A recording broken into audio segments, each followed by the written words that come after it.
জয় শ্রীকৃষ্ণ। রাধে রাধে। মুর্শিদাবাদ থেকে গণপতি মণ্ডল তার প্রভুদের জন্য এই জুয়েলারিগুলো পারচেসিং করেছে। নিয়েছে 234-এর একটা মুকুট।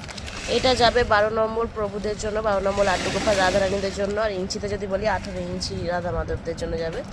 তারপর নিয়েছে 105 টাকার একটা লং হার, এটা গুটিয়ে গেছে ভেতরের দিকে। আর আছে একটা গোট চেন, লং গোট চেনটা 76, একটা 135 টাকার, একটা আছে 135 টাকার। এই চুরটা উনি হাতের রাউন্ড বলেছে 3 ইঞ্চ থেকে একটু বেশি জাস্ট, তো সেই অনুযায়ী দেওয়া হয়েছে।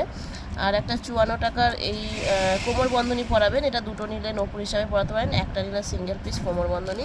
আর একটা নিয়েছে পায়ের নপুর, এটা আছে 162 টাকার, খুব সুন্দর একটা পায়ের তোড়া, এটা জোড়াই আছে দু পায়ের একদম। তো ভীষণই সুন্দর ডিজাইন। আপনাদের যা কিছু লাগবে আপনারা স্ক্রিনে থাকা নাম্বারে হোয়াটসঅ্যাপ মেসেজ করবেন, যেটা পছন্দ হচ্ছে অবশ্যই স্ক্রিনশট দেবেন। যারা সাইজ লিখছেন আমরা সাইজভাবে ওইভাবে জিনিস দিই না, স্ক্রিনশট দেবেন। আমরা লাইভের ভিডিও করা আছে যেখানে সাইজ মেনশন করে দাম বলা আছে, সেটা দেখে নেবেন। দেখে নিয়ে আপনারা এসএস দিয়ে হোয়াটসঅ্যাপ মেসেজ করবেন। আপনারা পারলে একটু 25শে মার্চের ভিডিওটা স্ক্রিনশট দেবেন, কারণ কালকের লাইভটা একটু হেজি হয়ে গেছে, প্রবলেম হয়েছে, সব দেখাতে পারিনি। 25শে মার্চটাই দেখে আপনারা এসএস দেবেন। জয় রাধে।